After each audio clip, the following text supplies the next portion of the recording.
Hola, ¿qué tal? Muy buenos días. Sean bienvenidos a este último día de la Semana Nacional de Asma 2023, organizado por la Sociedad Mexicana de Neumología y Cirugía de Tórax. Y bueno, pues el día de hoy tenemos también un gran programa y espero que lo disfruten mucho. Les voy a compartir la presentación del día de hoy, que estará también, pues muchas gracias a Kiesi, que nos patrocina este módulo, y tendremos tres ponentes que nos hablarán acerca sobre todo de pues cuestiones en la vía aérea y la evaluación. El doctor Arturo Cortés Telles primero nos hablará acerca de las pruebas de función pulmonar que tenemos en asma. El doctor Arturo Cortés es internista, es neumólogo, es fisiólogo respiratoria y también trabaja actualmente en el Hospital Regional de Alta Especialidad de la Península de Yucatán. Es académico, profesor tanto en pre como en posgrado y pues también tiene una maestría en educación. También nos acompañará el día de hoy la doctora Montserrat Arroyo. La doctora Montserrat Arroyo es neumóloga de adultos. Ella tiene una alta especialidad en trastornos respiratorios del dormir en el Instituto Nacional de Enfermedades Respiratorias y está actualmente adscrita a la clínica de asma del INER. La doctora Montserrat nos va a hablar acerca de la disfunción de la vía aérea pequeña en asma. Y para finalizar y cerrar con broche de oro esta sesión, estará con nosotros el doctor Christian Virchow. El doctor Virchow es profesor en medicina y neumología y también jefe de los departamentos tanto de neumología como de medicina crítica en la Universidad de Rostock en Alemania. Es director médico del Servicio de Diagnóstico Pulmonar y también del Laboratorio de Sueño en la misma universidad y es editor en jefe de Respiratory Medicine. Sin duda, pues esta mañana vamos a disfrutar mucho pues estas excelentes presentaciones. También quiero darles algunos avisos, pues primero que respondan, pregunten en el icono de preguntas y respuestas que se encuentra en la parte inferior de su pantalla. A lo largo de las sesiones, pues podrán estar realizando sus preguntas. Y también el otro anuncio es que tendremos una traducción simultánea, sobre todo en la presentación del doctor Virchow. Entonces, podrán también hacer uso de esta traducción en la barra inferior de su pantalla, en el icono de interpretación. Podrán elegir el idioma que más les parezca, tanto para la presentación del doctor como para la sesión interactiva de preguntas y respuestas que tendremos al final. Y pues sin más, le cedo la palabra al doctor Arturo Cortés y pues muchas gracias nuevamente también a ustedes por estar conectados en sábado temprano y que pues, disfruten este último día de nuestra Semana Nacional de Asma. Adelante, doctor Cortés, muchas gracias.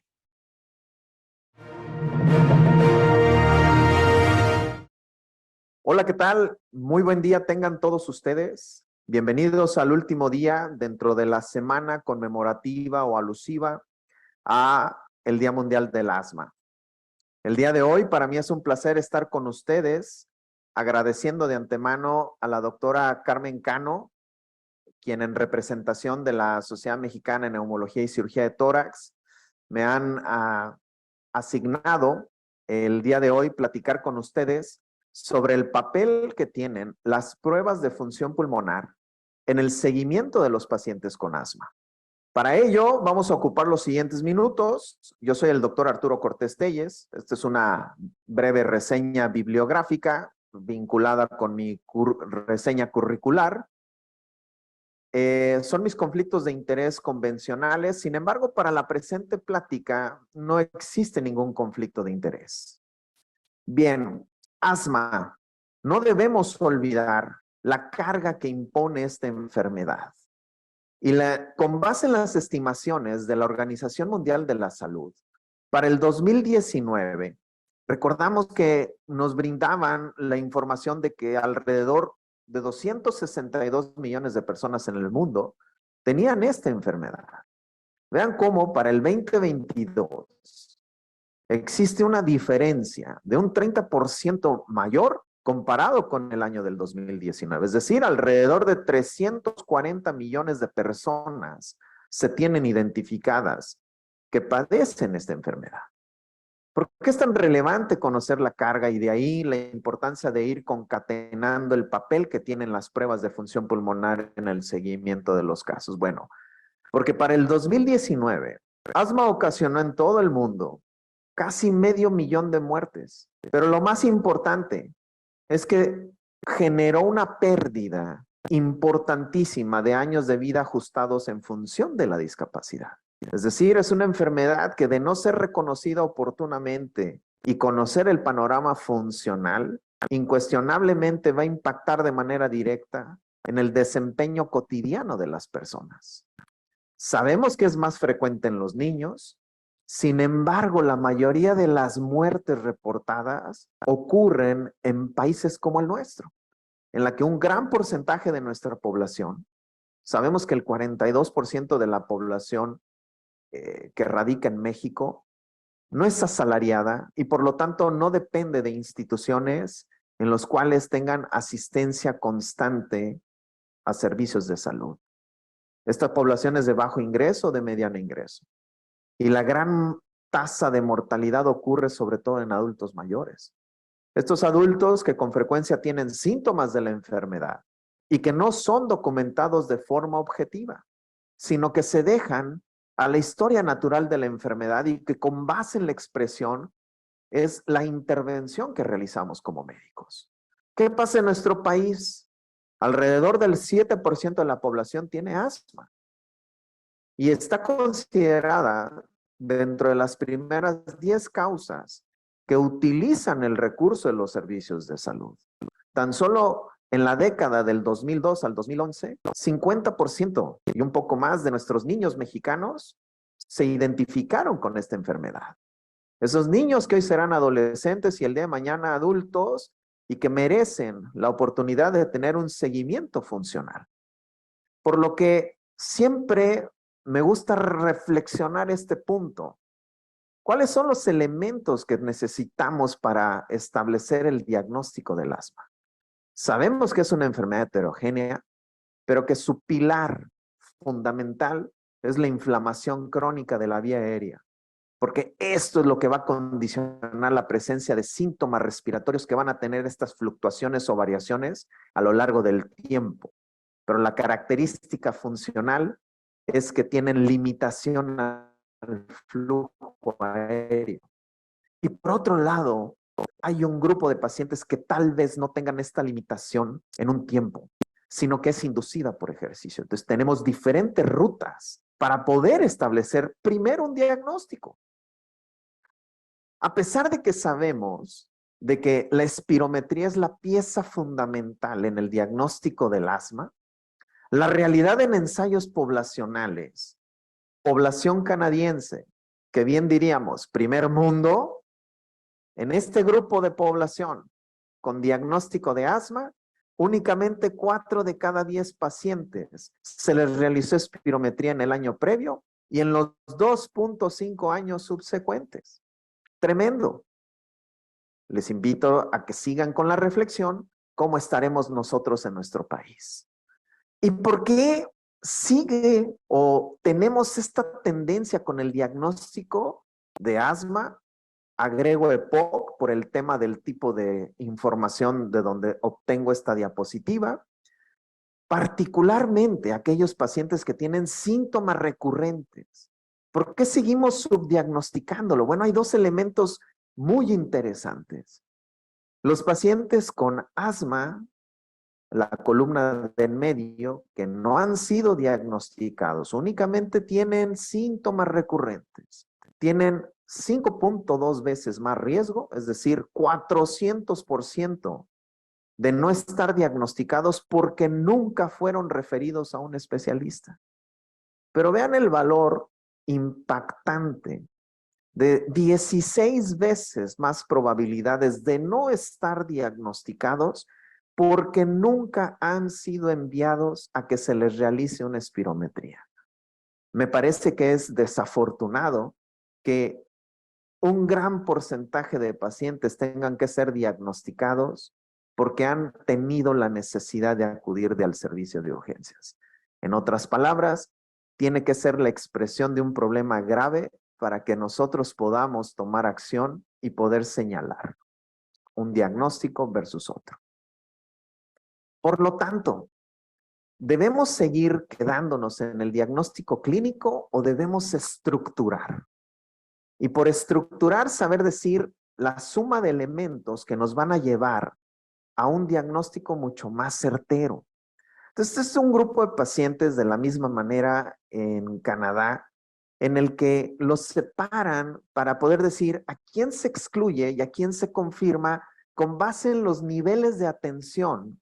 Asimismo, si se realiza o no espirometría. Entonces, es muy importante ver cómo, ciertamente, desde el médico de primer contacto, ya sea el médico familiar o el de urgencias, tienen cierta capacidad para diagnosticar asma. Sin embargo, hay un menor porcentaje que inclina la balanza que confirmen. Es más probable que lo excluyan. Por otro lado, si es visto por un especialista, es mucho más probable que se confirme y menos probable que se excluya. Es decir, se tienen más herramientas al alcance, entre ellas la espirometría. De todos estos elementos es la que nos va a incrementar nuestros porcentajes para establecer un diagnóstico mucho más certero que nos permita tomar mejores decisiones en la práctica convencional. De tal manera que hasta un 30%, es decir, 1 de cada 3, de los casos que inicialmente fueron excluidos en el seguimiento a 12 meses, aquellos casos que decían, tiene asma, pero cuando es referido al especialista o se le realiza la espirometría, estos casos no tienen asma. Podrán tener algún otro problema, particularmente enfermedades rinosinusales que expresan síntomas bronquiales que en ocasiones pueden ser confundidos con la presencia de asma. Todo gracias a una evaluación estructurada y un seguimiento en el que de manera paulatina se mide la función pulmonar. Incluso es considerado el seguimiento funcional como un elemento de los rasgos tratables en escenarios de gravedad, aquel paciente con asma grave. Pero siempre hay que ponernos sobre la mesa. El paciente con asma grave no debutó como asma grave. Un paciente que seguramente inició asma leve, asma moderado, asma de difícil control y finalmente lo tenemos que ver como asma grave. Pero todo tiene un inicio. Y a lo largo de este camino, a lo largo de la historia natural de la enfermedad, nosotros podemos tener intervenciones oportunas que mejoren el desenlace de estos pacientes. Por lo tanto, no debemos olvidar que debemos mantener una evaluación estructurada, incluyendo función pulmonar en cada visita de seguimiento, ya sea 6 o 12 meses de seguimiento. ¿Por qué? Porque esto nos va a dar el complemento que tenemos para un manejo multidimensional. Si bien nos van a fortalecer la toma de decisiones, incluyendo decisiones subsecuentes en manejos farmacológicos con terapias blanco. ¿Qué implicaciones tiene el seguimiento funcional? Bueno, les traigo un caso clínico en el que una mujer de 31 años con frecuencia llegan a nuestra oficina con historia de lo que pongo entre comillas, alergias vinculadas a los cambios estacionales e historia de manejo con antihistamínicos por razón necesaria. Sin embargo, el motivo de la visita se centra a 3 semanas de evolución en la que se expresan con mayor intensidad los síntomas rinosinusales, se ha intensificado tos, sobre todo en la noche, que le genera despertares nocturnos y con implicaciones en calidad de vida del día siguiente. 5 días previos a asistir a consulta, se ha percatado de sibilancias y opresión en el pecho, lo que nos pone a nosotros en un escenario de una elevada probabilidad prueba de que sea asma. Por eso es que decimos, bueno, vamos a hacer el cuestionario del control del asma para verificar que efectivamente está descontrolada la paciente. Se realiza su espirometría y tenemos datos importantes. Si ustedes ven en el cociente FEB1-FBC, por debajo del límite inferior de la normalidad, lo que nos indica la existencia de obstrucción. Si bien hace falta por aquí la tendencia actual de la interpretación de la función pulmonar basada en el puntaje Z, vemos que el paciente tiene un FEB1 nada despreciable. Sin embargo, con la administración del broncodilatador, y me parece que es el punto importante, en el escenario de asma, tiene un cambio representativo que hoy en día se posiciona como igual o más al 10%. Entonces, esta persona tiene asma. Si bien no es un escenario en el que haya una obstrucción tan importante al flujo aéreo, pero la estamos detectando oportunamente. Y le agregamos otro de los biomarcadores de la vía respiratoria que ha sido ampliamente demostrado y de gran utilidad en estos casos como un complemento, que propiamente no es una prueba de función pulmonar, pero sí nos brinda un panorama del comportamiento que está teniendo la vía aérea con respecto a la ruta de inflamación. Entonces, se realiza la determinación del óxido nítrico exhalado, se cuantifican 70 partes por billón, recordando que en el escenario de asma, tener más de 50 partes por billón nos habla de que efectivamente estamos frente a una persona con mayores probabilidades de que tenga inflamación mediada por TH2. En el seguimiento, en promedio, alrededor de los 3 meses luego de que iniciamos el tratamiento dirigido para la enfermedad, utilizando la combinación de corticosteroides inhalados y beta-2 agonistas de acción prolongada cada 12 horas, vemos cómo cambia el panorama clínico. Y funcionalmente tenemos un cambio muy importante con un descenso significativo en el valor del óxido nítrico exhalado a valores que se consideran dentro de la normalidad. En la espirometría vemos que ya no hay tanta respuesta como sí ocurría al inicio del padecimiento. ¿Y por qué tenemos que insistir en incorporar biomarcadores que nos permitan fortalecer la toma de decisiones subsecuentes, asimismo el diagnóstico en el momento que tenemos frente a nosotros un paciente? Preguntémosle al oráculo.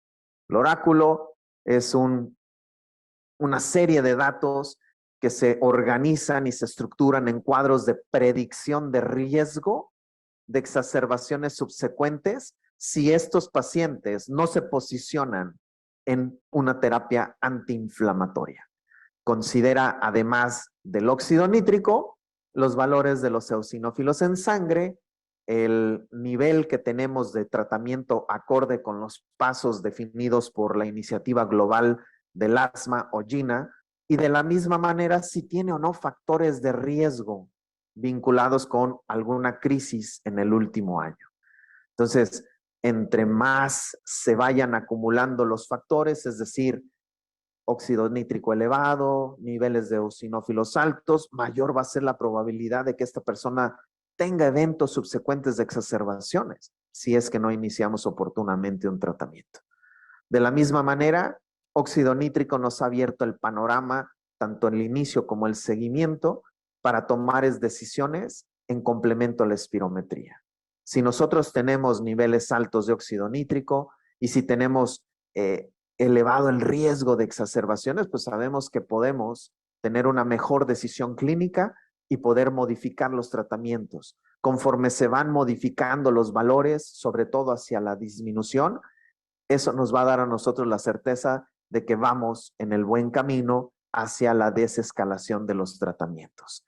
Así entonces, si nosotros tomamos el valor de referencia del caso clínico que les presento, pues sabemos que mientras tengamos menos de 25 partes por billón, pues estamos con un tratamiento óptimo y que además nos está informando que seguramente, y nos podemos respaldar por cuestionarios adicionales de la adherencia a los inhaladores, pero seguramente la persona está teniendo un buen uso de los medicamentos de manera subsecuente.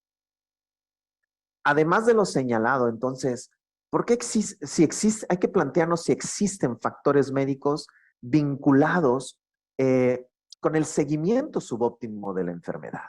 Entonces, de manera interesante, desde el punto de vista médico, sin afán de perjudicar a nadie, pero sabemos que quienes tenemos más años en la práctica clínica, de repente utilizamos calificativos como en mi experiencia. Y entonces parece ser que entre más años tenemos en la práctica clínica, mayor es la probabilidad de no tener un diagnóstico certero en los pacientes que tienen síntomas respiratorios crónicos y que pueden caer como parte de la enfermedad, ya sea asma o enfermedad pulmonar obstructiva crónica. Algo que me llamó muchísimo la atención es que llevemos a cabo nuestra práctica médica en áreas urbanas por encima de áreas suburbanas o rurales. No hay una explicación puntual, sin embargo, se considera un factor de riesgo. Y sobre todo, que es algo a lo que estamos habituados y es la invitación después del día de hoy a que sigamos impulsando la medición de la función pulmonar, es que parece ser que llega el paciente a nuestra consulta y además de sentirnos con la obligación de dejar un tratamiento, justamente dejamos los tratamientos que van a modificar la enfermedad y por lo tanto perdemos esa enorme oportunidad de establecer un diagnóstico con más certeza. Otros factores que también están involucrados, sobre todo en atención primaria, la falta de conocimiento de la espirometría, la falta de acceso, capacitación e interpretación de los resultados de espirometría englobados como las habilidades de los médicos que puedan solicitar o que llegue el paciente con una espirometría a una evaluación médica, pero sobre todo la falta del interés en reevaluar a los pacientes una vez que se encuentran en tratamiento. Me parece que si nosotros modificamos esa conducta, podemos mejorar el pronóstico y la calidad de vida de los pacientes y dejar de lado una menor preferencia por encima de lo que se establece como una mayor preferencia de un diagnóstico clínico. Es que silba, tiene opresión, tiene síntomas recurrentes, seguramente tiene asma, pero nunca se confirma y por ende no se sigue en el tratamiento. Será importante que sepan que por lo menos una vez el paciente con asma deba de ser referido para que sea evaluado por un especialista afín a la enfermedad, incuestionablemente. Se ha visto que cuando llegan con los especialistas, las personas tienen menos exacerbaciones, menos visitas de ingreso, mejoran los niveles de eosinófilos, mejoran los niveles de inflamación de la vía aérea y mejora la función pulmonar. Sin embargo, esto es lo interesante, ¿no? Esto es un extracto de lo que a través de los chats y las preguntas, de repente surgen en algunas reuniones que podemos tener algunos de los conferencistas presentes el día de hoy. Y esto me llamó muchísimo la atención, ¿no?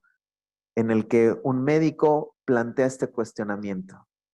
La referencia al neumólogo de un buen internista resulta en mejoría significativa en la expectativa de vida o calidad de vida.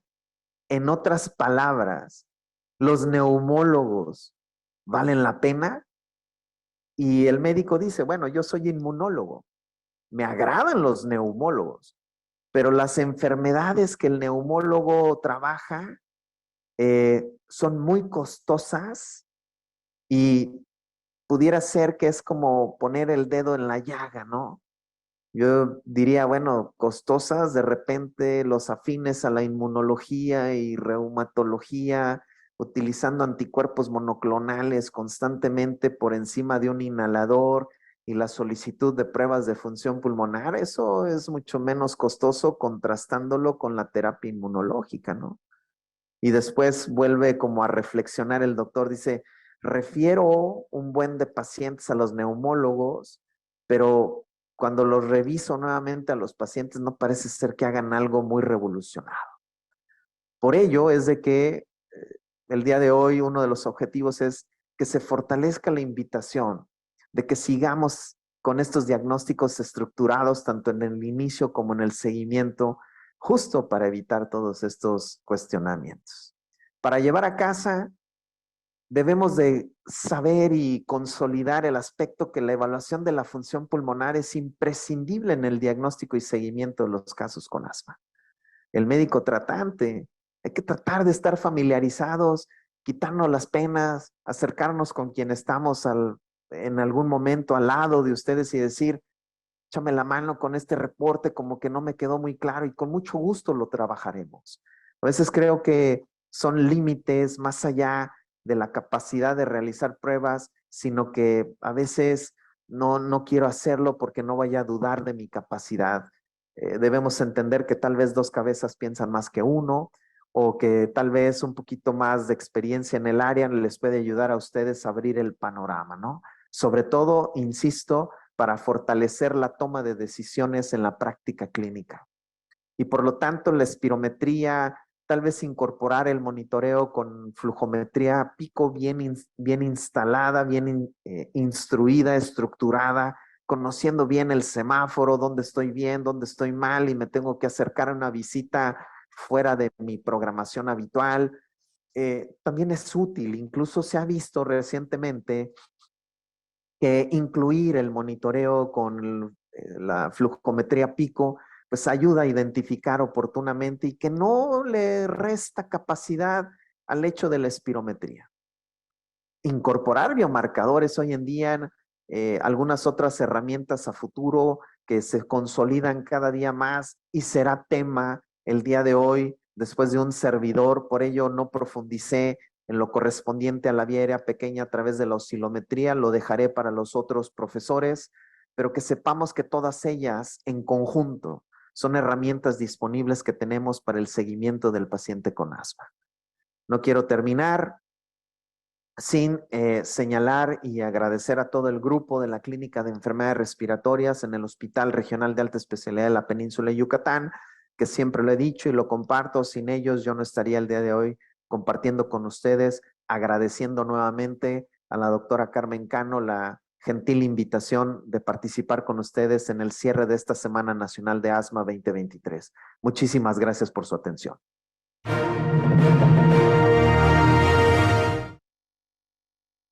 Hola, buen día. Soy Montserrat Arroyo, soy neumóloga de adultos y es para mí un honor estar con ustedes el día de hoy hablando de la disfunción de la vía aérea pequeña. Quisiera agradecer a la Sociedad Mexicana de Neumología la invitación y también agradezco la asistencia de cada uno de ustedes un sábado tan temprano. Bueno, como vamos a ver, la disfunción de la vía aérea pequeña se ha etiquetado como una zona silenciosa o silente. La idea es darnos cuenta que no es tan silente como pensábamos que es esta zona de la vía aérea.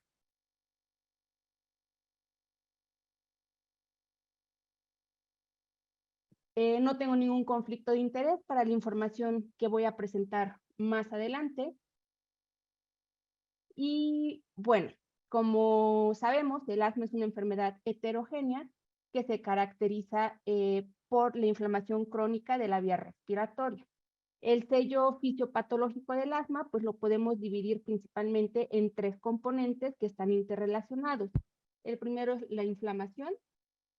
La inflamación, vamos a ver que principalmente las citocinas T2 como interleucina 4, 5 y 13 pues van a jugar un papel muy importante en la remodelación de la vía aérea.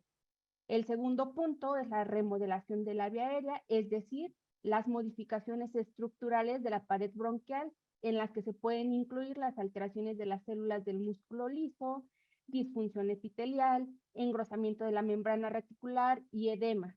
Estas lesiones que se producen pueden ser irreversibles y a la larga nos va a llevar a una pérdida progresiva de la función pulmonar. Más o menos un 20% de los pacientes con asma que nunca han fumado pueden tener una obstrucción fija de la vía aérea.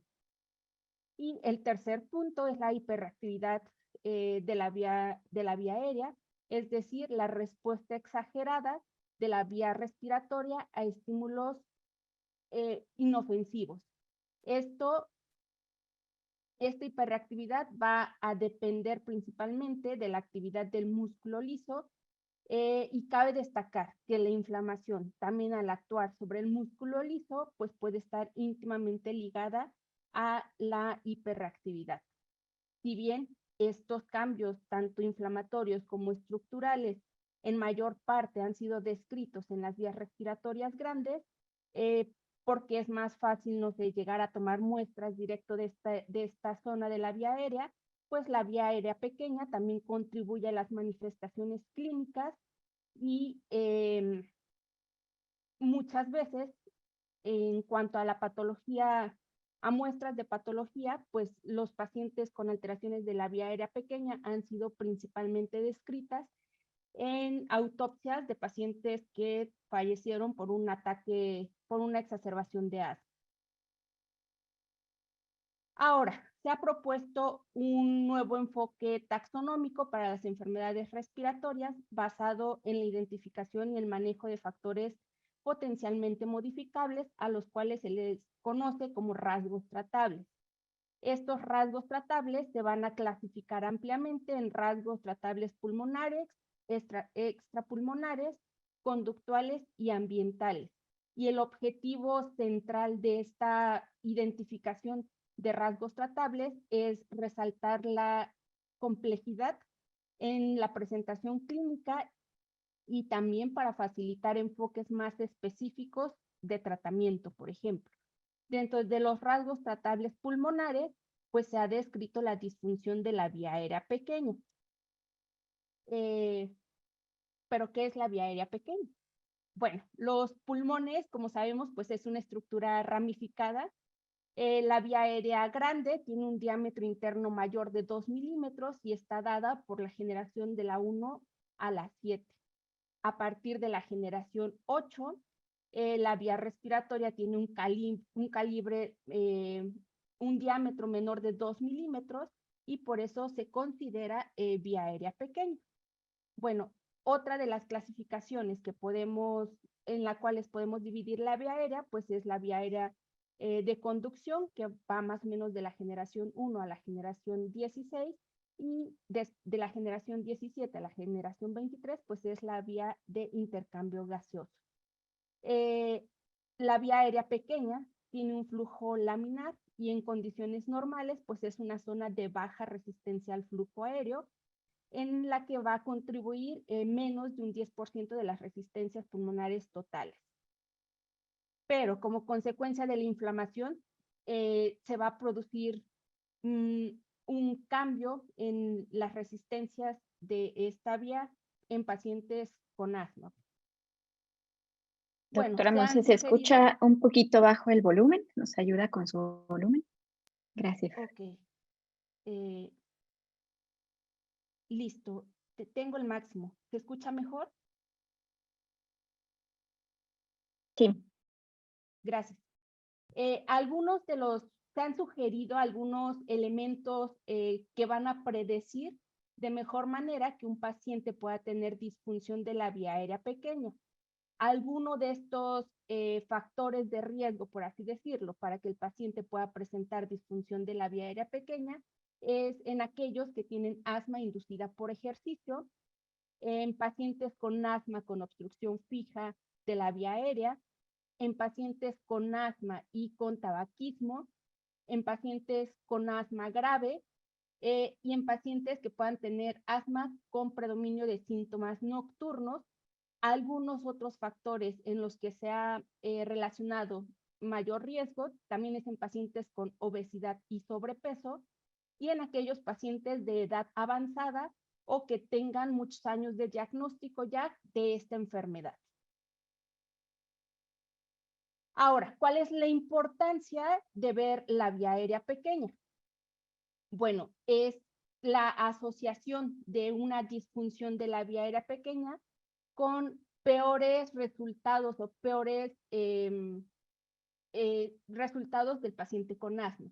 Es decir, estos pacientes pueden tener peor control de síntomas, estar en estadios más altos de paso 5, por ejemplo, de GINA, tener más riesgo de exacerbaciones o exacerbaciones más graves, mayor hiperactividad bronquial y peor calidad de vida. Además de estos incrementos de estos desenlaces del asma, pues otra importancia es que hay tratamientos como inhaladores de partícula pequeña que nos pueden ayudar a lo mejor a mejorar estos resultados. Ahora, se han propuesto algunas pruebas de función pulmonar y pruebas de imagen para evaluar de mejor manera la vía aérea pequeña. El uso de estas pruebas pues va a depender de la disponibilidad y de la experiencia que cada uno pueda tener en su centro y hay que recordar que ninguna de estas pruebas es un estándar de oro para decir que está evaluando directamente la vía aérea pequeña. En general, las pruebas de función pulmonar utilizadas para evaluar esta patología, pues se pueden dividir en pruebas que van a medir flujo, en pruebas que van a medir resistencia de la vía respiratoria, en pruebas que van a medir hiperinsuflación o atrapamiento aéreo, o una falta de homogeneidad de la ventilación. Hay algunas otras pruebas invasivas, por ejemplo, como la broncoscopía, que va a ir a tomar muestras de biopsias para mandar a patología. Sin embargo, al ser una prueba invasiva, pues no es ampliamente recomendada. Respecto a las pruebas de imagen, la más accesible para todos, pues es una tomografía de alta resolución para evaluar tanto la inspiración como la expiración. Otras pruebas es resonancia magnética con uso de helio hiperpolarizado. Sin embargo, como vamos a ver más adelante, estas pruebas pues no se van a utilizar, no están tan disponibles en la práctica clínica y son pruebas muy costosas. Respecto a medicina nuclear, vamos a ver que se han descrito gamagramas, SPECT y PET. Vamos a tocar algunos puntos de estas pruebas. No voy a entrar en detalles técnicos, solo voy a mencionar qué parámetros de estas pruebas son los que se han relacionado con la disfunción de la vía aérea pequeña. Empezamos con la espirometría. Generalmente las guías dicen que es una evidencia insuficiente para solo con una espirometría decir que el paciente tiene disfunción de vía aérea pequeña. Si hay alguna alteración en algún parámetro de esta prueba, nos recomiendan confirmar este diagnóstico utilizando otra prueba, por ejemplo, la oscilometría. Dentro de los parámetros que se han descrito como alterados en pacientes con disfunción de la vía aérea pequeña está el flujo expiratorio forzado al 25-75% de la FBC. Esta es la variante espirométrica más citada como un indicador de la obstrucción de la vía aérea pequeña en la literatura. Se va a calcular detectando los puntos correspondientes al 25 y 75% de la FBC en la curva volumen-tiempo. Y esta medición pues va a estar directamente dependiente de FBC. Como les había dicho, hay que utilizarla siempre y cuando utilicemos otras pruebas, y como desventaja principal de esta medición es la gran variabilidad fisiológica que puede haber, que se ha descrito que es poco reproducible, ya que va a depender del esfuerzo que haga el paciente, que requiere una cooperación importante del paciente, y también una desventaja es que se ha correlacionado mal con otras mediciones de otras pruebas de función pulmonar para diagnóstico de disfunción de vía aérea pequeña. Otro parámetro utilizado de la espirometría pues es la diferencia entre la capacidad vital forzada y la capacidad vital lenta, que este marcador pudiera ser un sustituto de la colapsabilidad de la vía aérea pequeña. Y otro de los parámetros que se mencionan es una mejoría de FBC, ya que pudiera estar relacionado con una mejoría o reducción del atrapamiento aéreo y de la obstrucción de la vía aérea pequeña. Respecto a la pletismografía, el incremento del volumen residual pues podría atribuirse a un cierre prematuro de la vía aérea pequeña o a una disminución de la elasticidad pulmonar. Otro de los parámetros es utilizar la relación RB-TLC, la cual puede estar incrementada, y este se considera un índice más específico de atrapamiento aéreo en pacientes con asma. Una de las desventajas principales de los volúmenes pulmonares pues es que no es específica para la obstrucción de la vía aérea pequeña, ya que otros factores pudieran alterarla, como por ejemplo la presencia de enfisema. Respecto a la oscilometría, bueno, es una prueba que va a evaluar la mecánica respiratoria a través de la aplicación de pequeños pulsos de presión en la boca, mientras el paciente respira a volumen corriente. Va a medir la presión y el flujo en la boca y se va a registrar a diferentes frecuencias, que son 5, 10, 15, 20 y 25 Hz.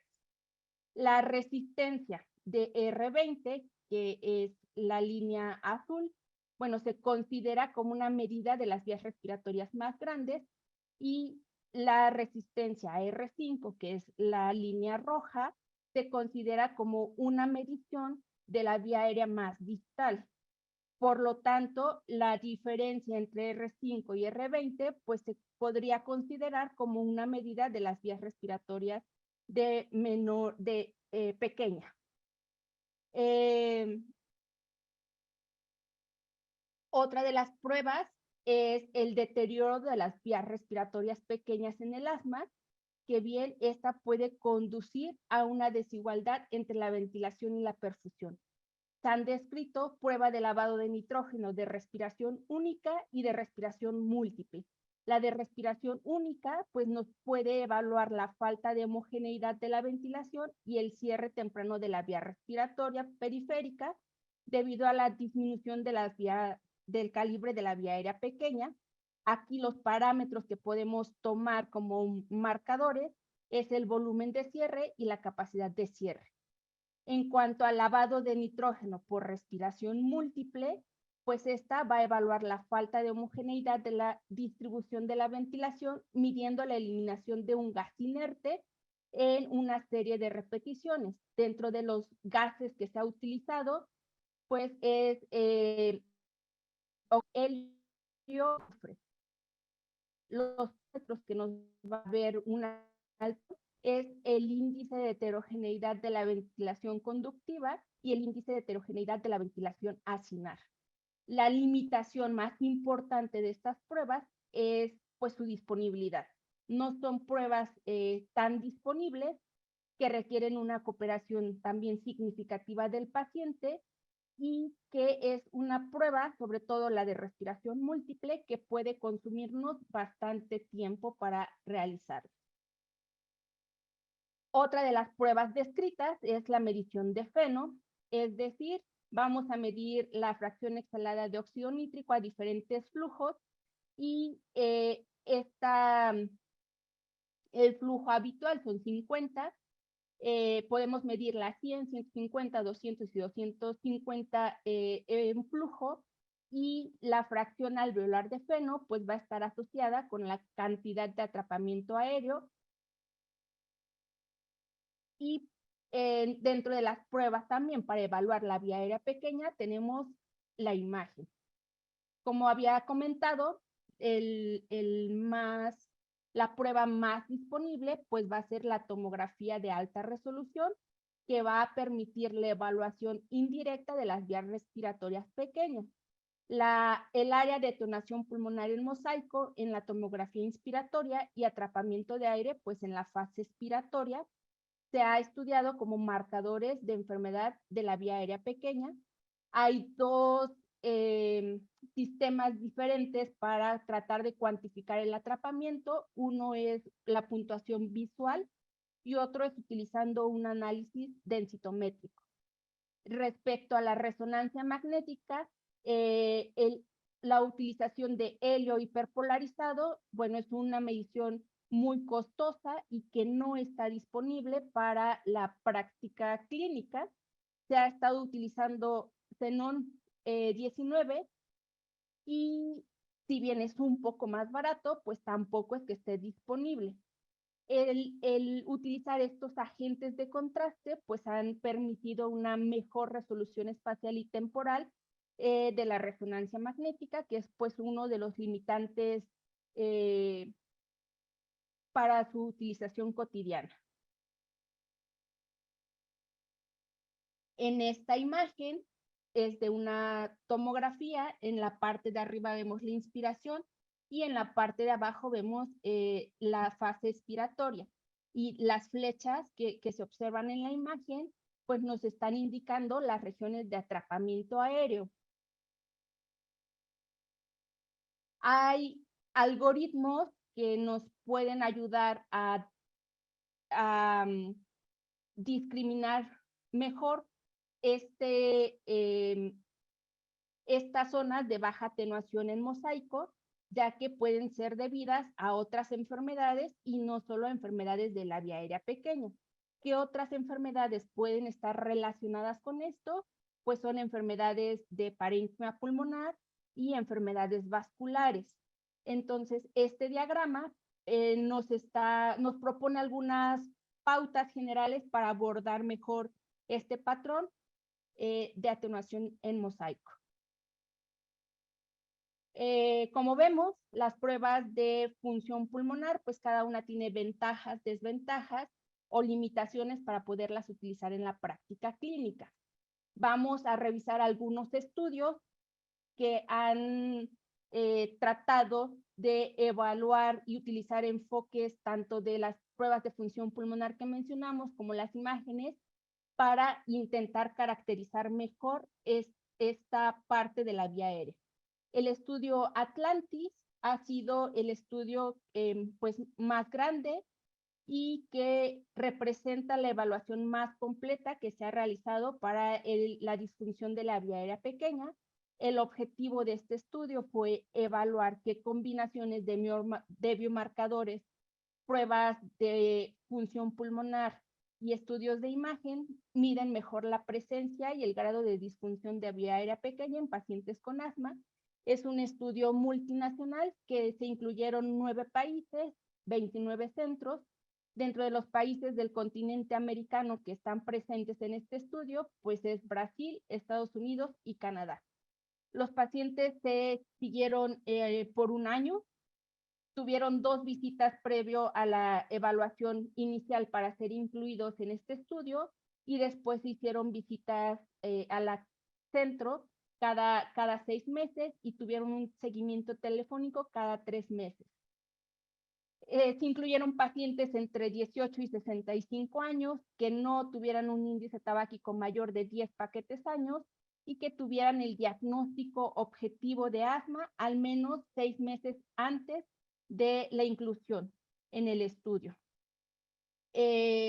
Como vemos, el estudio nos ayudó a darnos cuenta que desde GINA 1 hasta GINA 5, los pacientes tienen una prevalencia significativa de disfunción de la vía aérea pequeña, que no es una enfermedad solo para pacientes con asma grave, sino, les digo, desde GINA 1 a menor porcentaje, pero está presente la disfunción de la vía aérea pequeña.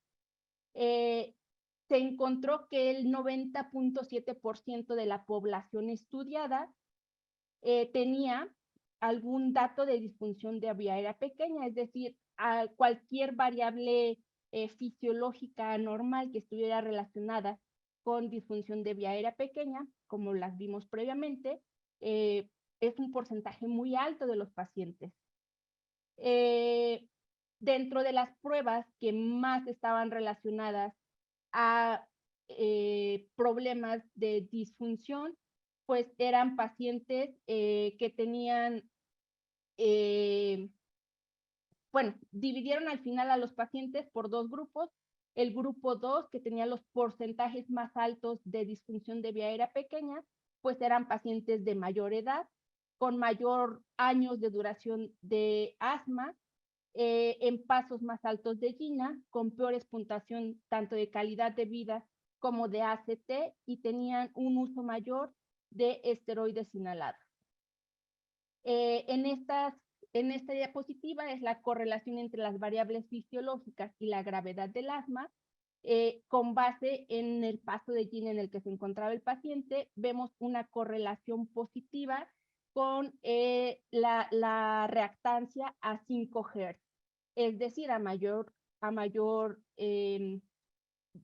paso de GINA, la reactancia a 5 Hz estaba más incrementada y está relacionada también con una peor medición de BEF1 y de relación BEF1-FBC más bajas.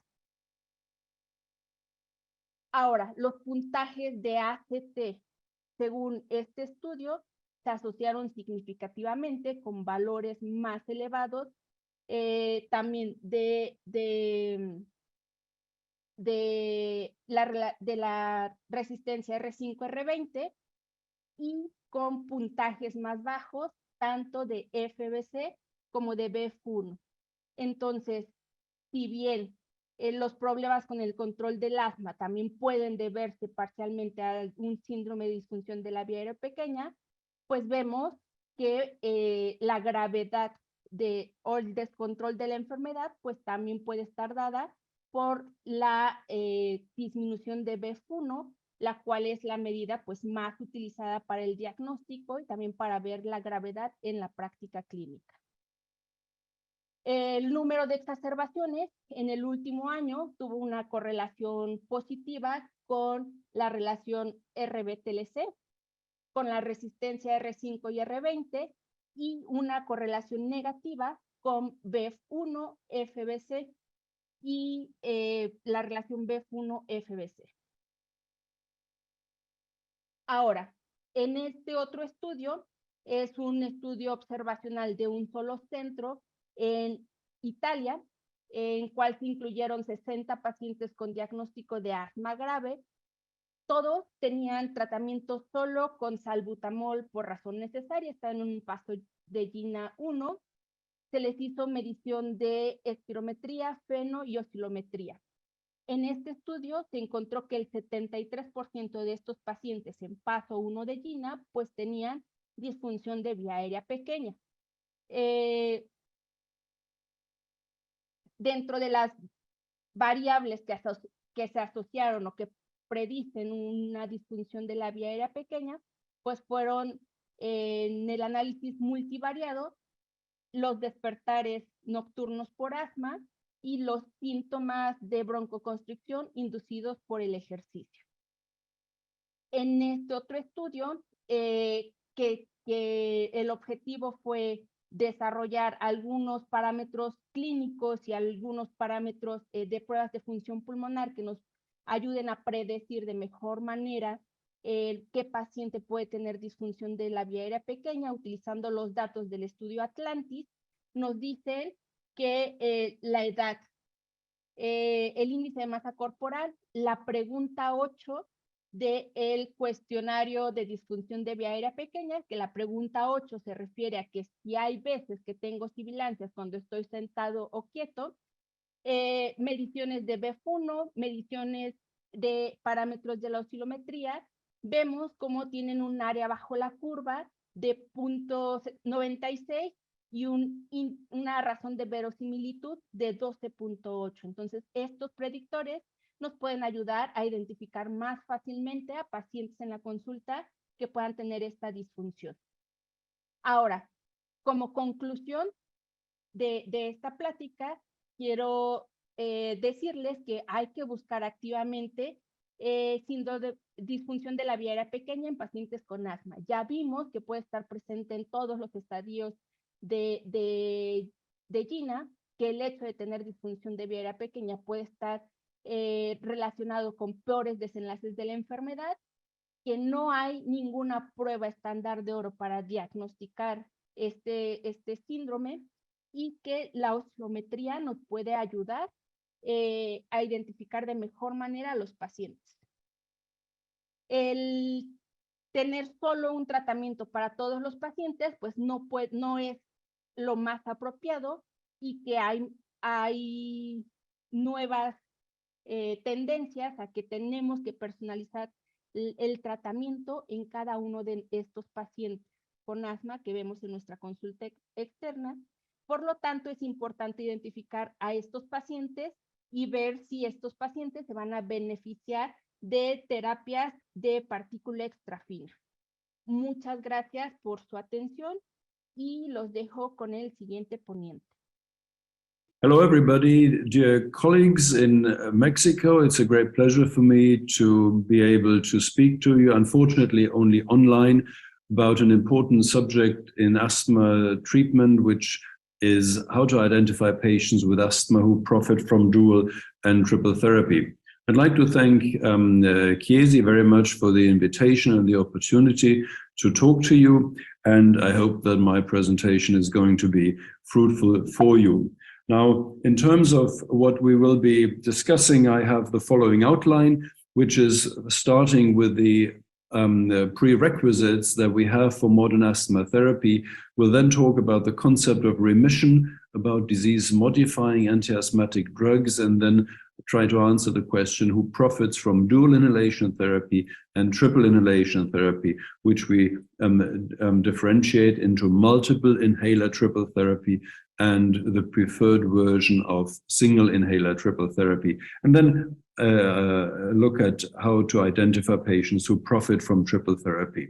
Now, the prerequisites for modern anti-asthmatic therapy is that we need to recognize asthma phenotypes. And the most important phenotypes are, on the one side, allergic asthma and non-allergic, which some people call intrinsic asthma. But there is probably nothing like neutrophilic asthma. This is probably another disease.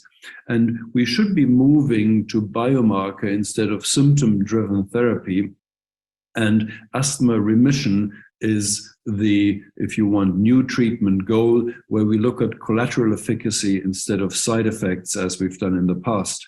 And in order to achieve this, we want to use treatments which improve long-term prognosis and reduce future risk, which we call disease modification, as outlined in this paper that we recently published. Now, the concept of remission is that we look at the treatment of asthma with disease-modifying anti-asthmatic drugs, and remission can be defined differently, but the definition that we proposed is as follows: that we want to achieve a sustained absence of asthma symptoms, sustained absence of asthma exacerbations, stable lung function, and especially no need for systemic corticosteroids. Now, the concept of remission means that remission is not the same as cure. You can have remission off treatment, which could be achieved by allergen immunotherapy, which means you receive the treatment, and once the treatment is stopped, the treatment effect persists. But you can also have remission on treatment, which means you achieve remission by constant, continuous treatment. Now, what are disease-modifying anti-asthmatic drugs? And this is a statement or a name that we derive from the rheumatologists who have the disease-modifying anti-rheumatic drugs, the DMARDs, and now we do have the DMARDs, which is any class of drug or any drug that can potentially achieve the goal of asthma remission. This does not include short-acting beta-2 agonists, and it does not include systemic corticosteroids, although they can achieve stable lung function and avoid exacerbations. The price in terms of side effects that we pay by using systemic corticosteroids is too high to consider them disease-modifying anti-asthmatic drugs. Now, when we look at who profit from dual inhalation therapy, and later about triple therapy, the GINA guidelines recently changed their recommendation for mild asthma, steps 1 and 2, to use low-dose ICS formoterol treatment on demand. And this is the preferred treatment that we should advocate now to achieve remission in these milder forms of asthma. And the data for that has been very convincing by showing that in comparison to a budesonide maintenance treatment, which in gray here shows, if regularly used, shows a somewhat better improvement in well-controlled asthma weeks compared to budesonide formoterol as needed or to Butyllin as needed. But the achievement in terms of reduction in exacerbations here was very similar between a regular morning and evening budesonide or budesonide formoterol on demand, but definitely better than terbutaline alone in reducing exacerbations. But the treatment with budesonide formoterol on demand achieved this reduction in exacerbations by 83% less inhaled corticosteroid dose, which I think is quite remarkable. And therefore the GINA guidelines suggest, and many international guidelines suggested, to use it this way. So the conclusion, actually, the ICS formoterol on demand is baseline disease-modifying anti-asthmatic drug for the treatment of mild asthma, but it also includes treatment for more severe asthma. If you want my personal opinion, short-acting beta-2 agonists and ICS monotherapy for asthma today are obsolete because SABA alone is probably dangerous. ICS monotherapy is something that patients do not take and is probably overdosing patients with inhaled corticosteroids. Now, when we move from mild asthma to more severe asthma, there have been more changes where you can see in step 4, medium dose maintenance ICS formoterol and ICS formoterol as needed is recommended there. And then in step 5, of course, biologics are included. Now, when we look at who profits from triple inhalation therapy, because if you allow me to go back here, the addition of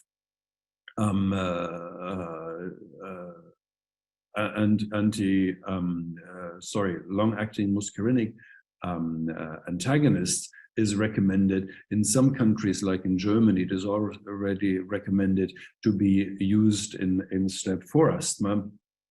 We need to see who profits from triple inhalation therapy. And that depends a bit on who you ask. If you ask Chiesi, we recently published a few years ago the first study who looked at triple inhalation therapy from one inhaler, which included 2 studies. One is called the Trimaran part and the other is called the Trigger part. And these were identical studies with the only difference that in the Trimaran part, patients received a lower dose of inhaled corticosteroids in their triple therapy compared to the Trigger study.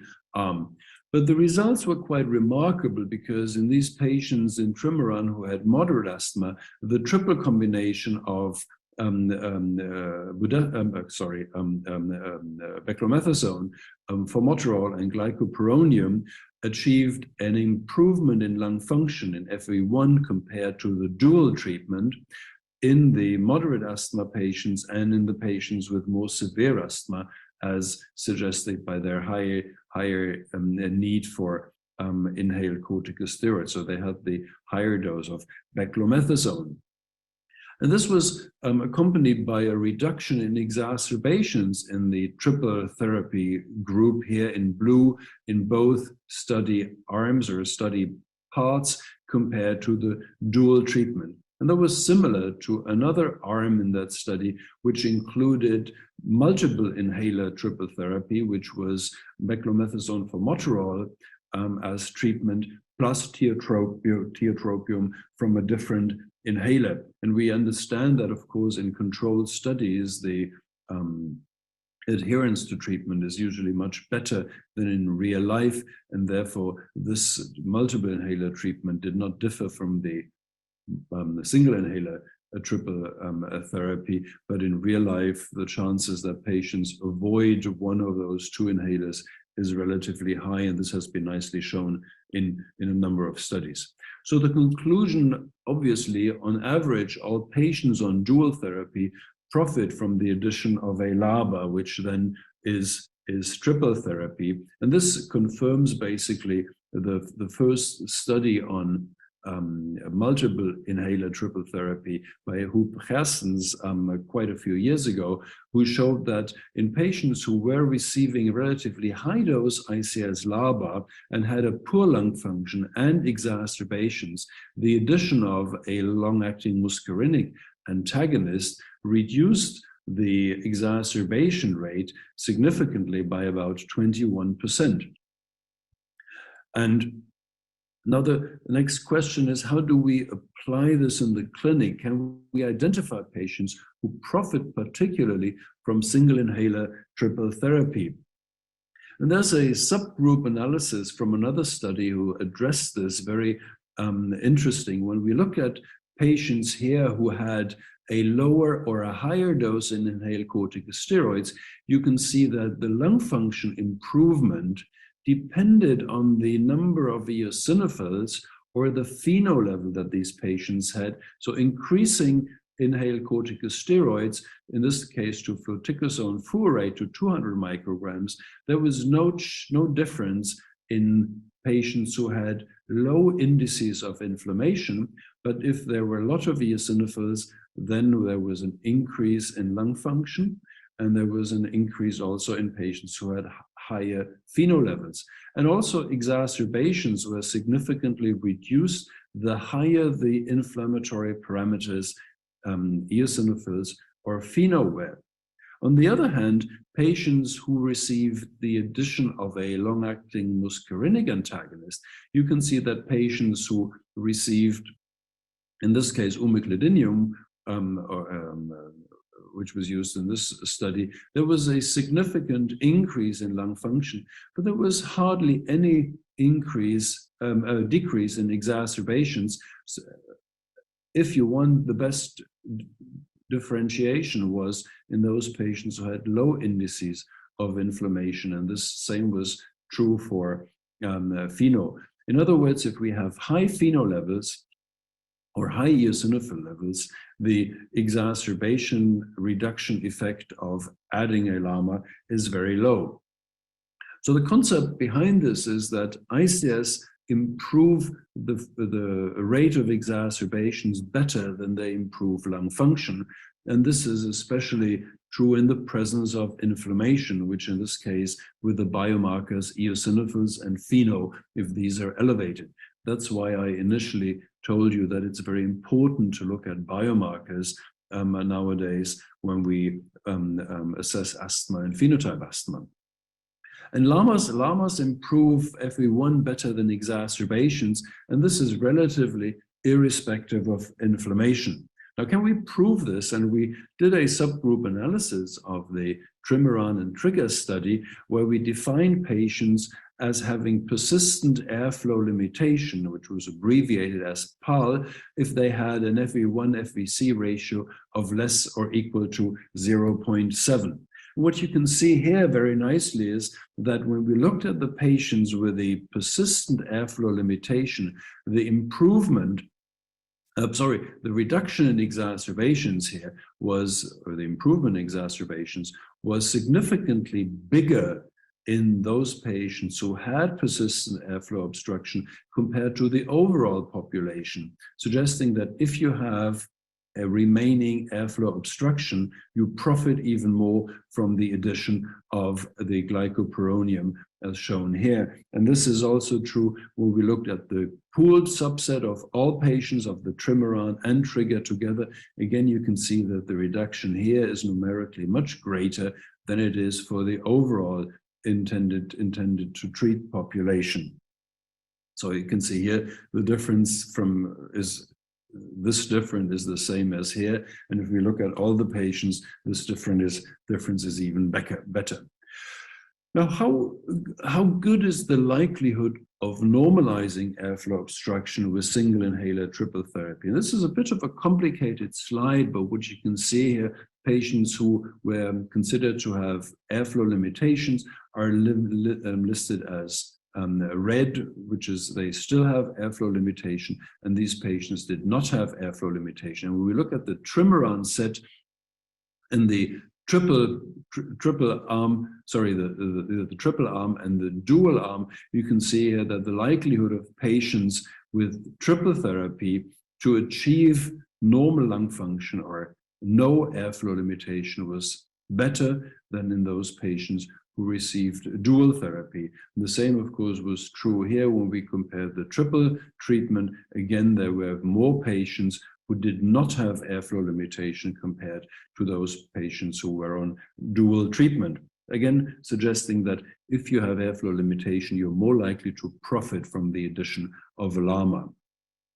There is a subgroup analysis also of who responds to inhaled extra-fine triple therapy in asthma. And as you can see on this slide, it is not very convincing that there are any determinants, be it age, be it sex, be it body mass index, be it smoking status. Probably the non-smokers are doing better than the ex-smokers, and those patients who have the higher reversibility, which is here more than 400 milliliters, these patients do especially well when they are receiving, as you can see here, because this is statistically significant, when they receive a long-acting muscarinic antagonist.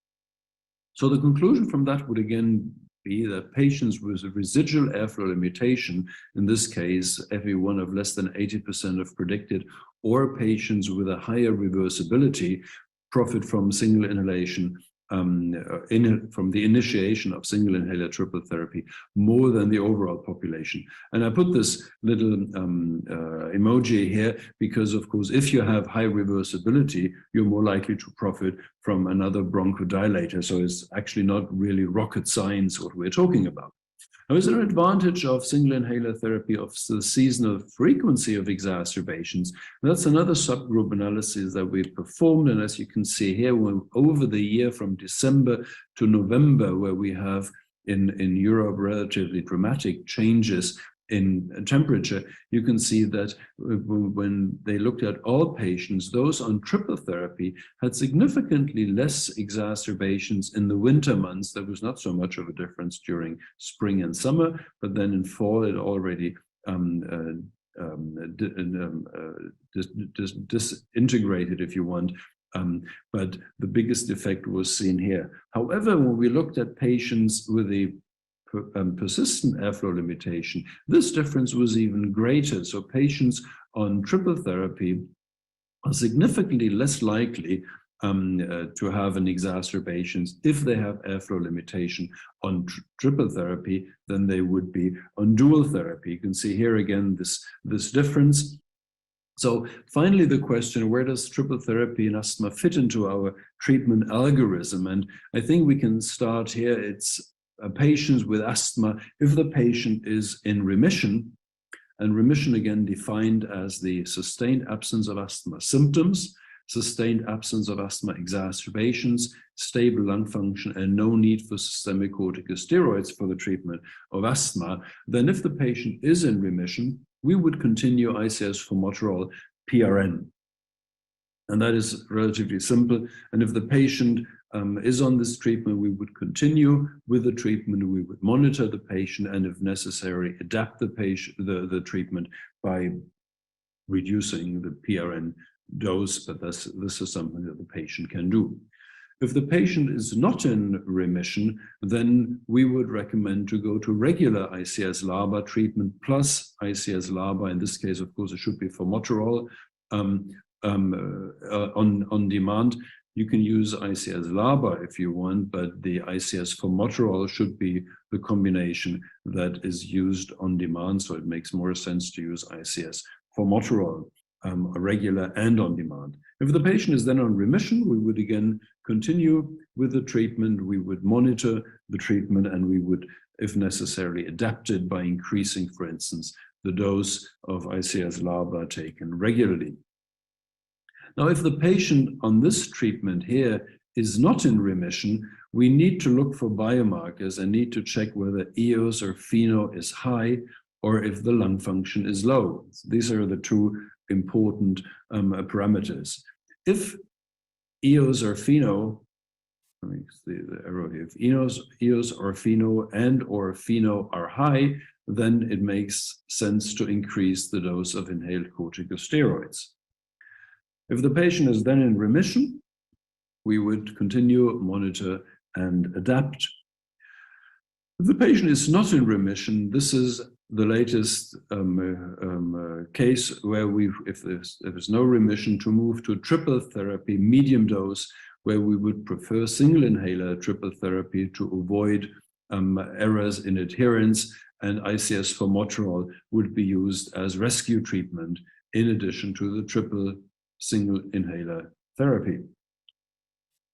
If the lung function is low, we would not increase the dose of inhaled corticosteroids, but move directly to medium dose triple therapy, again, single inhaler triple therapy preferred, and ICS formoterol on demand. If the patient is then in remission, wonderful, we would again continue the treatment, monitor, and adapt if necessary. If the patient is not in remission on that treatment, we would then have to move to triple therapy high dose, again, single inhaler triple therapy preferred with ICS formoterol on demand as rescue treatment.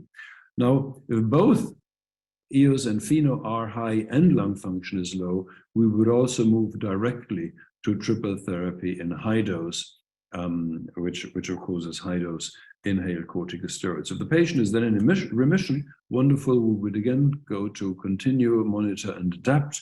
And if the patient is not in remission, the next step in terms of treatment escalation would be to evaluate the patient for biologics. And if the patient receives biologics, we would again look whether he or she is going into remission, continue, monitor, and adapt.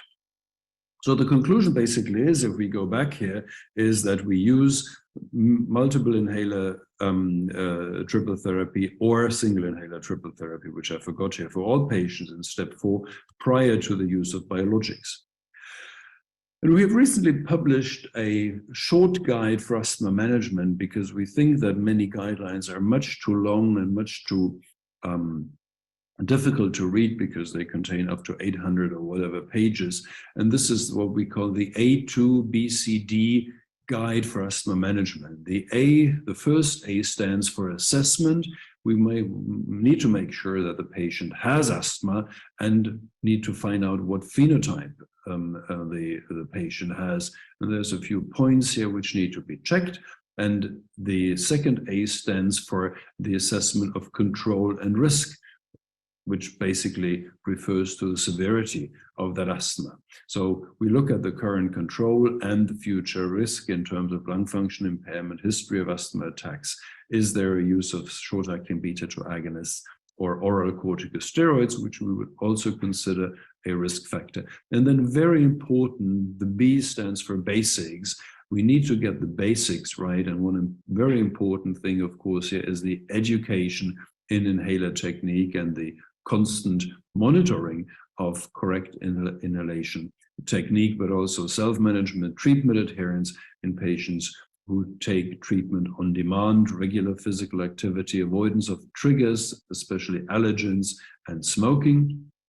And C stands for comorbidity, where we need to consider and treat comorbidities such as allergic rhinitis, chronic rhinosinusitis, obesity, atopic dermatitis, and others that are frequently associated with asthma. And then D, after all this here, we are looking for which kind of treatment the patient should be receiving. And we need and want to treat patients with the disease-modifying anti-asthmatic drugs. And this is taken together here, get the basics right. And then we want to look at the treatment with the DMARDs, which contain ICS-based inhalations with or without LABA and or LAMA.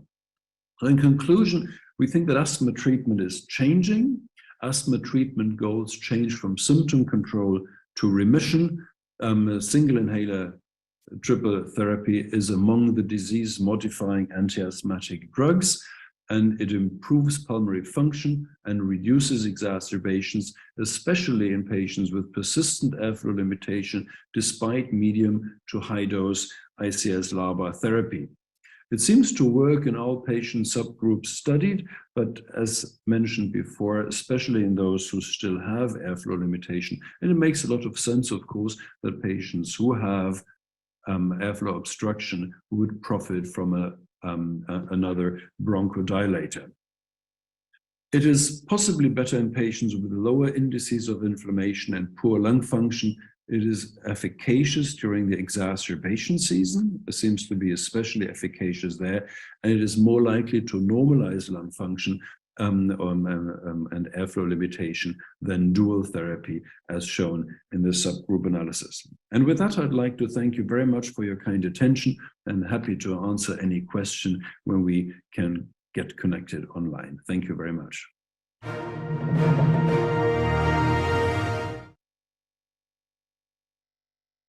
Bueno, pues muchísimas gracias a nuestros 3 profesores de esta sesión, que sin duda pues ha generado pues muchas preguntas e interés. Y les voy a pedir a nuestros profesores que activan sus cámaras. El doctor Cortés ha tenido un poco de problemas con la conexión, pero bueno, daremos inicio con esta sesión de preguntas.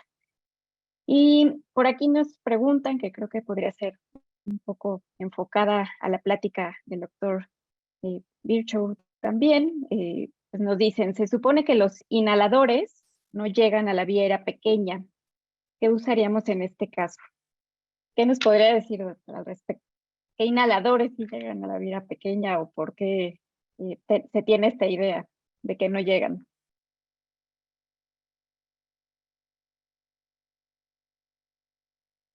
Thank you very much for this question. I'm not 100% sure that the notion that inhalers do not reach the small airways is correct. This is one of the main subjects of Chiesi's promotion, stating that their extra fine particle have the capability and actually have been shown to reach the peripheral airways, the small airways. I think we should not have the idea that the drugs need to reach only the small airways. I think it's very important that inhalation medication that we provide for our patients reach all airways, and the further down they get, the better it is. So no, I don't think that there is enough evidence to suggest that inhalers cannot reach the small airways. However, inhalation technique is very important, particle size is very important, and of course the frequency of inhalation and so on is also important. And I think it's clear if you have very, very severe airflow obstruction, then there will be parts of the airways which cannot be reached by any drug, and therefore continuous treatment and maintenance of patency of airways is very important. Y de acuerdo con usted, doctor, no es, finalmente hay diferentes formas en las que el fármaco va a llegar hacia la vía aérea, ¿no? Y depende de muchas características, tanto del inhalador, como bien dice, del paciente. Y pues en realidad aquí nuestra tarea como médicos es ir conociendo cada una de estas características y adaptarla de forma individual a nuestros pacientes. Monse, no sé si quieres agregar algo. Sí, bueno, creo que hay que tener presente, pues, qué es lo que va a influir cuando un paciente usa su inhalador. Si bien uno de los factores es el tamaño de la partícula y dentro del tamaño de la partícula, el hecho de que, de que un medicamento tenga un diámetro de la mediana de la masa aerodinámica entre 1 a 2 milímetros, pues nos hace pensar que pudiera llegar de mejor manera a la vía aérea más distal. Pero el medicamento, como bien lo dijeron, tiene que actuar pues a nivel de todo el árbol bronquial, por así decirlo, y no solo estar enfocado a que llegue a la vía aérea pequeña para que tenga pues efectividad. De acuerdo con ustedes. Bueno, y otra pregunta que creo que los dos podrían participar también en responderla. Dicen que entiendo que todos los pacientes tienen inflamación en el epitelio respiratorio, pero no todos tienen disfunción de la vía aérea pequeña. Si esto es así, ¿qué genera la disfunción de la vía aérea pequeña sin inflamación? No sé quién quiera iniciar. Monse, doctor Virchow. Al principio de la plática comentamos que hay algunas características fisiopatológicas importantes en el asma. Una de ellas es la inflamación. Otra de las características es la remodelación de la vía aérea pequeña, es decir, no sé, una obstrucción de la vía respiratoria en general, y también esta obstrucción puede ocurrir en la vía aérea pequeña, que puede ser lo que nos lleve a alteraciones pues en la entrada del flujo aéreo. Otra, y me parece que es algo importante, es la hiperreactividad del músculo liso, que puede estar ocasionando mayores síntomas y que puede ser una de las causas de que predomine a lo mejor la hiperreactividad y menos la inflamación para estar ocasionando los problemas respiratorios. Creo que sí es importante tener claro que estas tres cosas pues van a ser lo que en general nos van a producir todos los síntomas y las alteraciones que se pueden producir en el asma: inflamación, remodelación de la vía aérea y la hiperreactividad de la vía aérea. Gracias, Monse. Doctor Virchow, no sé si quiere agregar algo al comentario de Monse. No, I think statement by Dr. Arroyo was very good and very clear. I would like to add that, of course, another part of the airflow obstruction that we can see in the small airways, which have been shown to have also inflammation, is persistent mucus, which is not being properly removed, and which of course also obstructs the deposition of inhaled medication. And we need to consider that individually, there are three components that contribute to airflow obstruction. One, of course, is the inflammation with edema formation and so on. Secondly is the remodeling process, which includes structural changes to the airways. Thirdly, which relates to the bronchial hyperresponsiveness, there is probably also neuronal remodeling with an increased sensitivity of the sympathetic and parasympathetic nervous system of the airways. And then there's, of course, the mucus. And the fifth part, of course, can be due to dynamic hyperinflation with mere compression of the small airways by increased intrinsic PEEP of these patients due to their hyperinflation if they have poor lung function.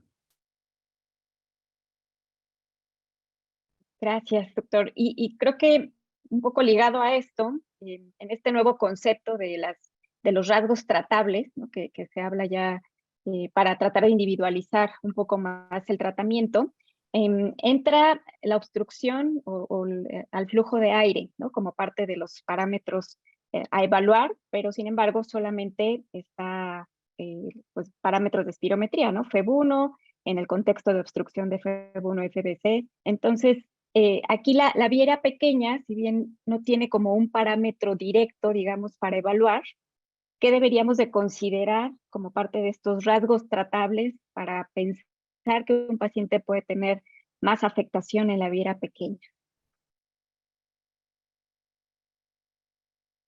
Me gustaría Well, if I may answer. Monse, tienes adelante, Monse. Perdón, me gustaría agregar algo importante, creo, respecto a lo que dijo el doctor sobre el moco.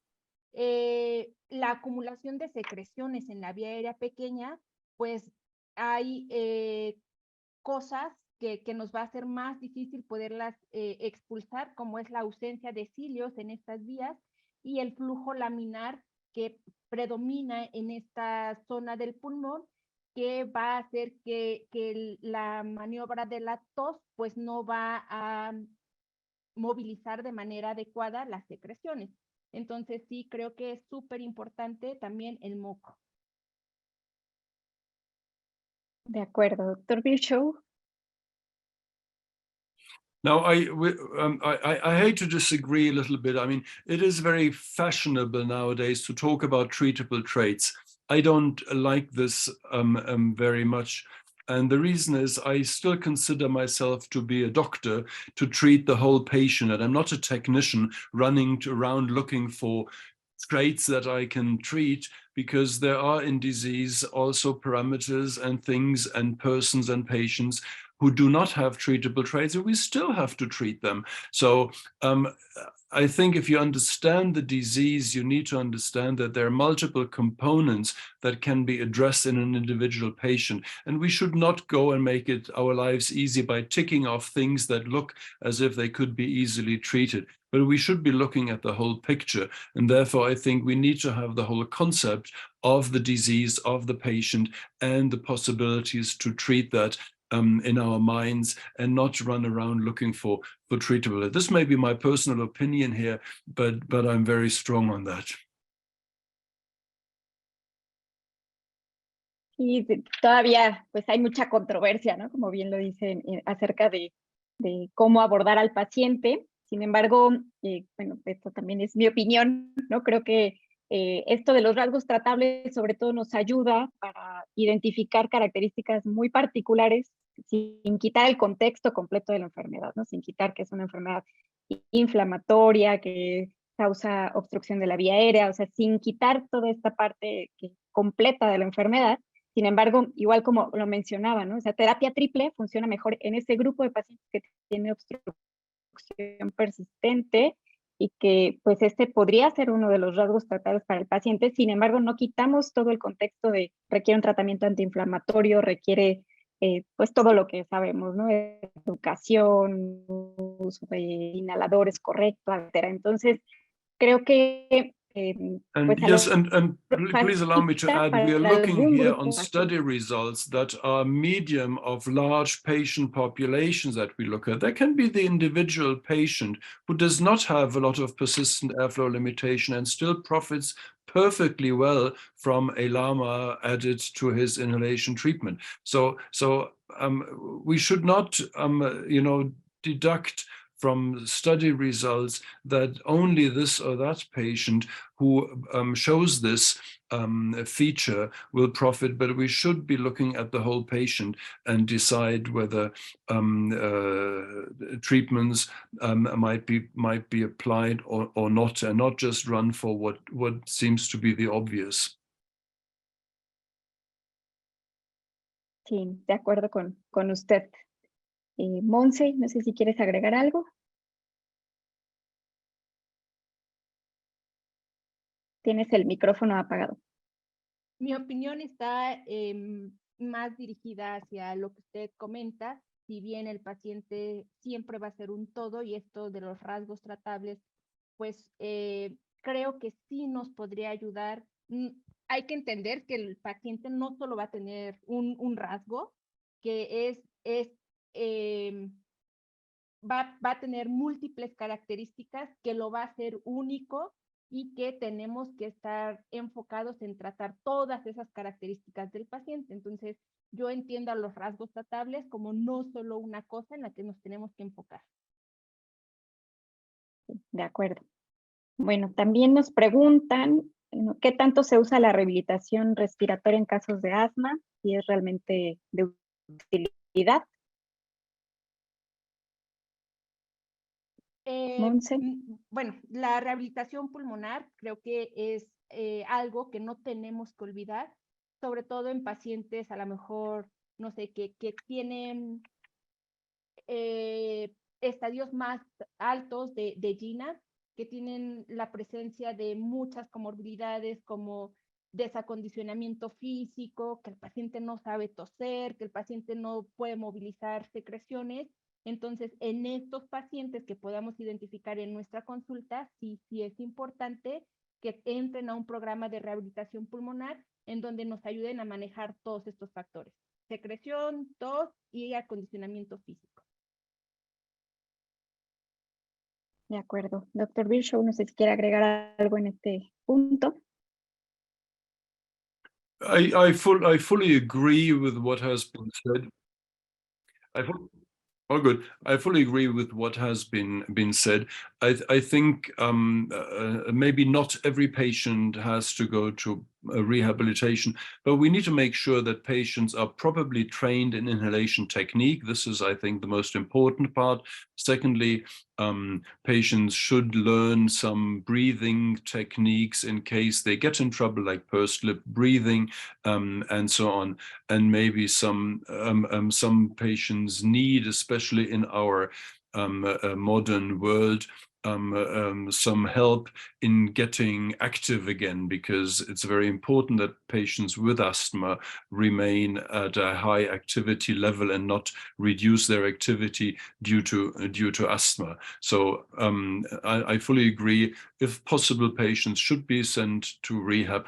Also, maybe sometimes just to meet others who have the same disease, so that they don't feel isolated and learn from other patients with asthma.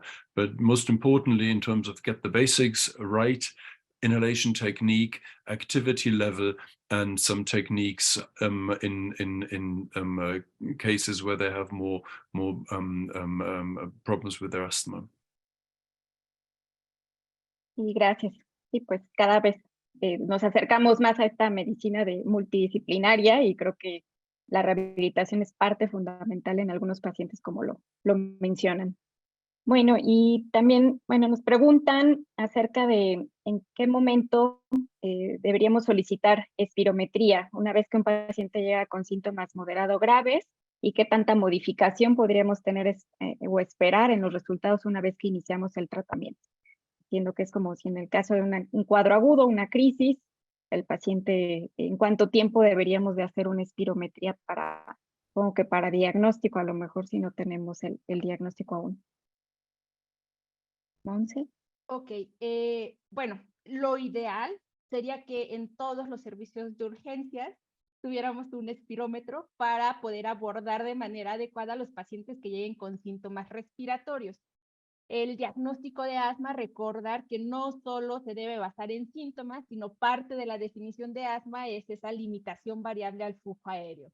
Entonces, si un paciente llega al servicio de urgencias con datos que nos pudieran sugerir asma y tenemos la oportunidad de hacer una espirometría y esta espirometría no pone en riesgo la vida del paciente, habría que hacerla en ese momento. Si por el otro lado no tenemos una espirometría en ese momento de urgencia y creemos que los síntomas que está presentando el paciente son más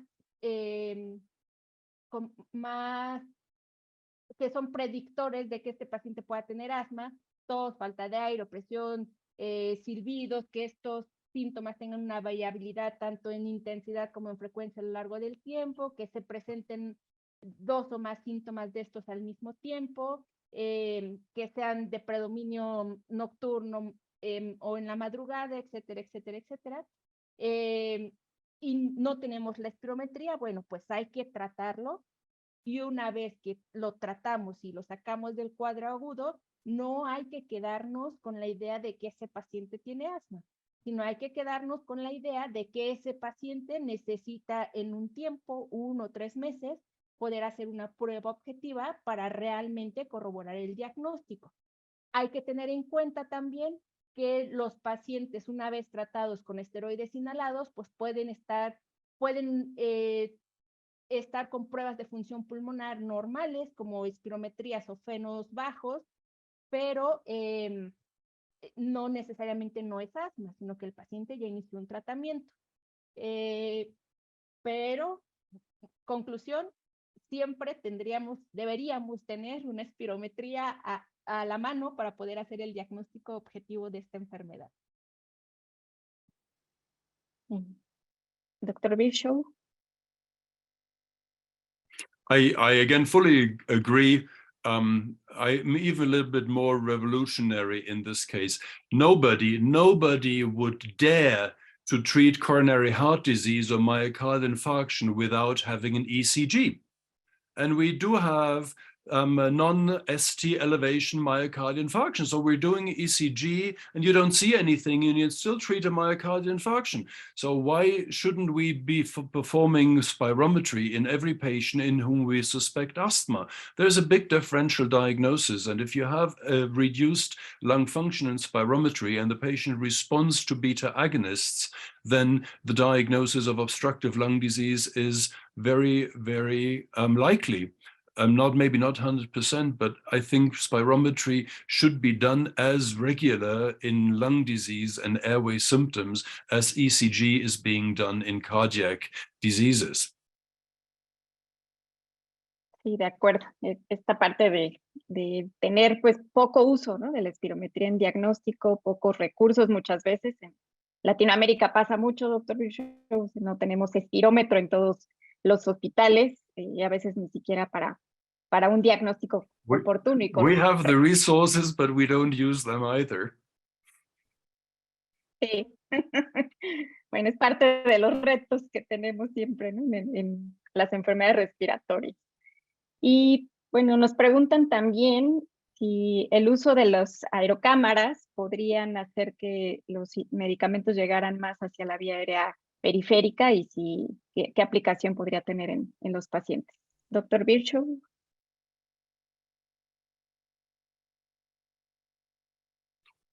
The use of aero chambers can be very helpful in patients who cannot inhale properly from a pressurized meter dose inhaler. There is no evidence that using a aero chamber increases the dose of drug reaching the lower or the small airways, but it reduces the amount of drug that is deposited in the oropharynx and therefore has a bit of a potential to reduce local side effects. And we only use it in patients who are unable to perform a proper inhalation maneuver where they have to actuate the inhaler and start the inhalation at the same time. This happens I would say, in about 3 to 5% of our patients where we use these devices. We need, however, to also appreciate that they are large, they are cumbersome, they cannot be carried, and so on. So it's not the preferred choice of applying medication. And again, no evidence that you can deposit more drug in the small airways using them. Monse. Creo que siempre cuando estemos frente a un paciente tenemos que preguntarnos, ¿es el dispositivo correcto para ese paciente? Si bien les decía, el tamaño de la partícula pues puede influir, no lo es todo. Siempre hay que tomarnos el tiempo de enseñarle al paciente a utilizar de manera adecuada el dispositivo que le estemos prescribiendo, y si vemos que hay problemas para utilizar un MDI, si no tenemos más opciones o por las características especiales de ese paciente necesitamos usar un MDI, la aerocámara es una buena herramienta que nos pudiera ayudar a que el tratamiento sea efectivo porque va a mejorar la técnica. De acuerdo, va más asociado a la técnica, o en pediatría, yo como neumóloga pediatra, pues por supuesto que es de mucha utilidad utilizar los espaciadores, las aerocámaras en ciertos grupos etarios, y pues facilita mucho la técnica, como bien dice Monse. Y bueno, también nos preguntan, ¿qué relación hay entre FeNO y oscilometría en cuanto al diagnóstico y seguimiento? Ok, las guías internacionales aún no incluyen a la oscilometría, sobre todo en adultos, como una prueba diagnóstica de asma.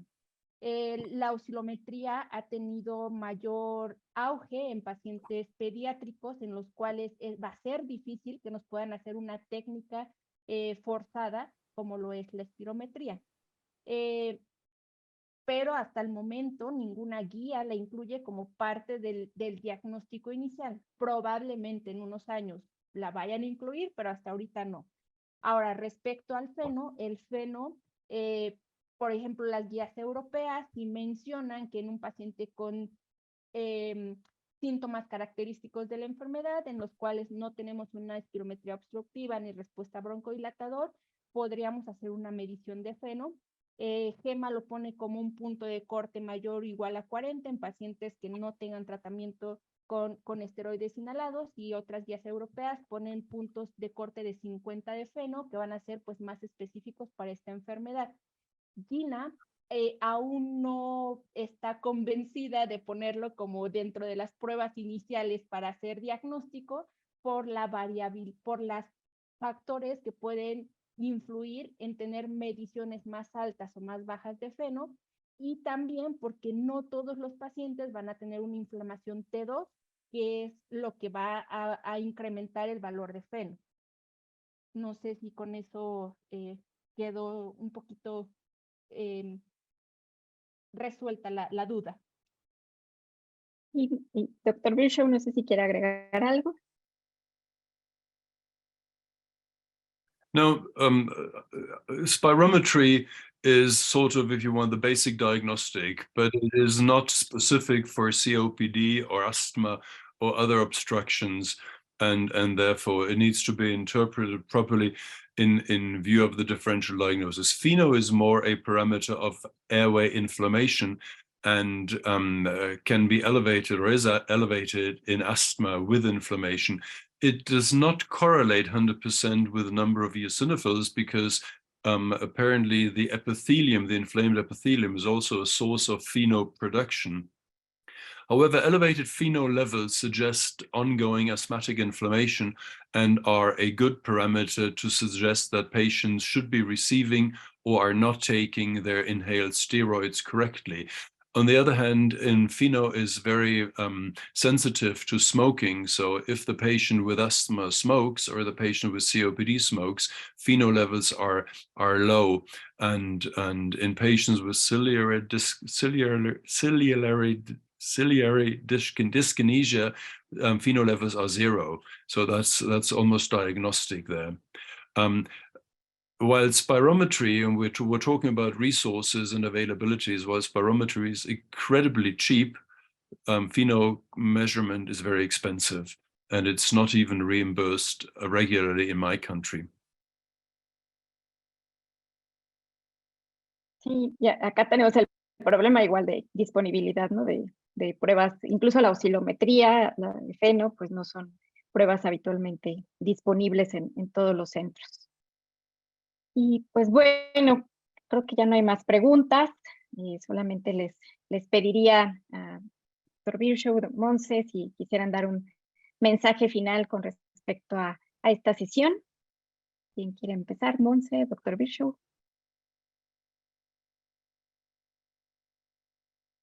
Bueno, muchas gracias por estar con nosotros hasta esta hora de un sábado.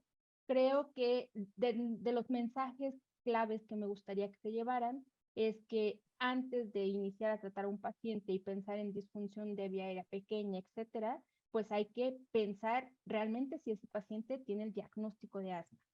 Lo básico, o sea, saber o tener el diagnóstico objetivo de esta enfermedad para después de eso, ahora sí, tratarlo, ver siempre al paciente como un todo, que si bien tendrá algunas características en las cuales nos podemos enfocar más o hay que tratar de manera más intensa para evitar peores desenlaces, pues cada paciente va a ser único y es un todo. No podemos solo poner atención en ciertas cosas, pensar siempre en qué medicamentos o qué tipo de inhalador es el paciente, es el ideal para ese paciente y tener claro que el trata el asma con con medicamentos como rescate. Gracias, Monse. Dr. Virchow. Well, I'd like to thank, first of all, for the invitation to be part of this very good, highly scientific program. It has been a great pleasure to interact with Dr. Montserrat and you, Dr. Carmen, and I hope, at least this is my impression, this was a very fruitful session with highly educational lectures. My take-home message is asthma treatment is changing. We do have treatments available for the vast majority of patients now, and I fully agree with what has been said before. Proper assessment of patients is important. We need to look at asthma not in terms of severity as much as we have to look at it in terms of pathology to understand what treatment each patient requires, and we should be treating asthma as a whole with the modalities that we have available. And I fully agree the proper diagnosis is the first step to treatment. If we don't have a proper diagnosis, all these wonderful treatments that we have available cannot work in patients who have a wrong diagnosis. I hope this is a sort of a very short ending statement, but it's been a great pleasure to be with you. Muchas gracias, doctor. También fue un placer poderlos escuchar a ambos, al doctor Arturo, que ya no se pudo conectar. Y pues bueno, muchas gracias de nuevo a ustedes. También gracias por el patrocinio del día de hoy de Chiesi. Y también quiero agradecer pues por toda esta semana que todos los asistentes estuvieron conectados con mucho interés y pues que siga la educación continua que gracias a la Sociedad Mexicana de Neumología y Cirugía de Tórax hemos podido pues mantener durante estos años. Y también quiero agradecer finalmente a nuestros patrocinadores durante toda la semana, los mencionaré por orden de aparición, a Sanofi, a AstraZeneca, a Boehringer Ingelheim, a GlaxoSmithKline y por supuesto también a Chiesi nuevamente el día de hoy por apoyarnos. Y pues bueno, esperamos que haya sido de su agrado toda esta larga semana dedicada solamente al asma y que pues podamos tener siguientes sesiones que también sean de su interés. Muchas gracias a todos y nuevamente que tengan un feliz sábado. Y gracias nuevamente, Monse, doctor Virchow, por estar con nosotros este día. Hasta pronto.